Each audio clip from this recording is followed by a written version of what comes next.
عەبدوستار تەمەر ئیسماعیل لە ساڵی 1985 لەدایک بووە.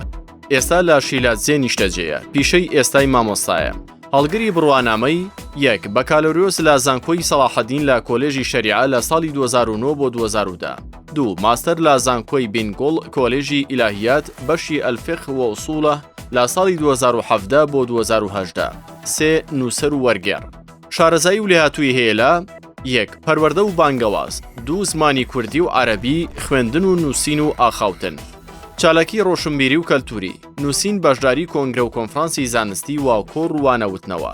1 مامۆستای قوتابخانە بۆ ماوەی 11 ساڵ لە ساڵی 2013 بۆ 2014 و تا ئێستا بەردەوامە. 2 نووسین و وەرگێڕانی زیاتر لە 25 کتێب و نامیلکە. 3 ئامادەکردن و پێشکەشکردنی زیاتر لە 200 بەرنامەی رادیۆ و تەلەڤیزیۆنی لە کەناڵە ئاسمانی و ناوخۆییەکان. 4 بەشداریکردن لە چەندین خولی زانستی و شەرعی و ڕۆشنبیری و گشتی لە ناوخۆ و دەرەوەی وڵات. 5 بەشداریکردن لە خولی NLP لە ساڵی 2007. 6 بەشداریکردن لە خولی کارامایی مەکتەبی ڕاهێنان و گەشەپێدان لە ساڵی 2018. 7 بەشداریکردن لە خولی پەرەپێدانی کاردیران لە ساڵی 2015. 8 بەڕێوەبردننی چەندین کۆڕ و سیمینار و وانەی ئیمانی لە دهۆک، زاخۆ، شێخان، شیلاتزێ و ئاکرێ.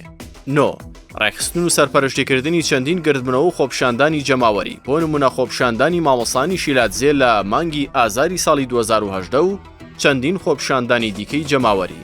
10 لە دەستگیرکردنەکانی بادیناندا دەستپێک بووە، چەندین جار لەلایەن دەسەڵاتەوە دەستگیر کراوە. یەکەم جار لە ساڵی 2002دا کەوکات تەمەنی تەنها 17 ساڵ بوو.